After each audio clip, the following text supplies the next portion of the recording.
वो दिन जब जंगल रो पड़ा। जंगल के इस बदकिस्मत गोशे में उदासी का डेरा था, जहां एक पुरस्कार और मुहलिक वायरल बीमारी ने खुशियों को गहन लगा दिया था। ये बीमारी एक से दूसरे को लगती थी और उसी ने पहले उनकी माँ को छीन लिया था। मरते वक्त माँ ने सिसकते हुए बाबू का हाथ थामा और कहा था, बाबू, अपनी बहन का ख्याल रखना, ये मेरी आखिरी अमानत है। माँ के जाने के बाद बाबू ने अपनी मासूमियत को कहीं दफन कर दिया और बानों के लिए माँ, बाप और भाई सब कुछ बन गया। जब बानो बीमार हुई और उसे होश आता तो वो रुकर माँ को मांगती। बानों की तसल्ली के लिए बाबू ने माँ का वो पुराना लिबास निकाला जिसमें अब भी ममता की खुशबू बाकी थी। वो लिबास पहनकर, अपनी पहचान छुपाकर, वो बानों को घंटों थपकियां देता ताकि उसे लगे कि इसकी माँ अभी जिंदा है। मगर वो वायरल बीमारी बेरहम थी। रात के आखिरी पहर, जब बानों ने बाबू के लिबास को मजबूती से थामा हुआ था, उसकी सांसें उखड़ गई। उसने आखिरी बार अपने भाई को देखा और हमेशा के लिए आंखें मूंद ले। इससे मरते वक्त ये यकीन था कि वो अपनी माँ की गोद में है। बानों की मौत के बाद वही बीमारी बाबू के जिस्म में भी सरायत कर गई। पूरे जंगल में खौफ फैल गया। कोई भी बाबू के करीब आने की हिम्मत न करता।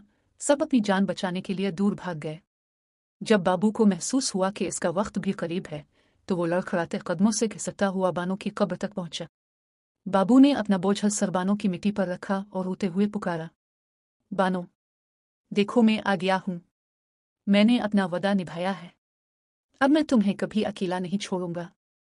करीब खड़ा दादा हाथी, जिसकी आंखों से मोटे मोटे आंसू गिर रहे थे, तड़प कर बोला, बानो, उठो, देखो तुम्हारा भाई आ गया है। इससे गिले लगा लो बानो। मगर खामोशी की चादर न हटी। कुछ ही देर में बाबू की आखिरी हिचकी गूंजी और वो अपनी बहन की कब्र पर सर रखे ही जान दे गया। मौत के बाद भी जानवर इस कदर डरे हुए थे कि कोई इसे दफनाने के लिए आगे ना बढ़ा और उसका जिस्म खाकी वहीं खुला रह गया। तब कुदरत ने इस बेमिसाल मोहब्बत का फैसला खुद किया। आसमान पर काली घटाएं छा गईं और ऐसी तेज आंधियां चलीं कि जंगल की मिट्टी ओढ़ कर बाबू के गिर्द जमा होने लगी। कुदरत ने खुद मिट्टी की चादर तान कर उसे दफन कर दिया। हवाओं ने जंगल के खूबसूरत तरीन फूल उड़ाकर उन दोनों की कब्रों पर बखेर दिए। आज भी जब वहां से हुआ गुजरती है तो वो सिसकियां भरती है, क्योंकि इस दिन सिर्फ दो मासूम नहीं मिले थे, बल्कि उनकी जुदाई पर पूरा जंगल उपड़ा था।